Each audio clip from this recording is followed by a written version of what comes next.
ഇത് കണ്ടോ? ഇതെവിടെ കിട്ടി? ഇതാ നാഗവല്ലിയുടെ ചിലങ്ക. അതായത് 150 പരം വർഷങ്ങൾ പഴക്കമുള്ള ചിലങ്ക. എന്നാ തെറ്റി, ഇതാ ചിലങ്കയല്ല.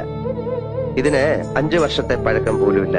എന്ന് വെച്ചാൽ നാഗവല്ലിയുടെ വിലപിടിപ്പുള്ള ഒറിജിനൽ ചിലങ്ക തെക്കിനിയിൽ നിന്ന് പോയി എന്നർത്ഥം. എവിടെ പോവാൻ? ഇത് തന്നെ ആണെന്ന് തോന്നാം, പക്ഷെ ഒറിജിനൽ അല്ല. ചുമ്മാ ഇരി സണ്ണി. പുരാവസ്തു ഗവേഷണം എന്നും പറഞ്ഞ് ഞാനും കുറച്ചു വർഷം ഉറക്കം അടച്ചതാ.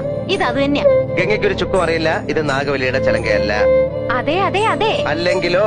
ആണെങ്കിലോ? അല്ലാന്ന്. അതെന്ന് എന്നാര് പറഞ്ഞു? ഞാൻ പറയുന്നു. ഞാൻ ഇതൊക്കെ കുറെ പഠിച്ചിട്ട് തന്നെ. അങ്ങേപ്പുറത്ത് പോയി പഠിച്ചിട്ടാ ഞാൻ പറയുന്നത് ഇത് നാഗവല്ലിയുടെ ചിലങ്കയല്ല.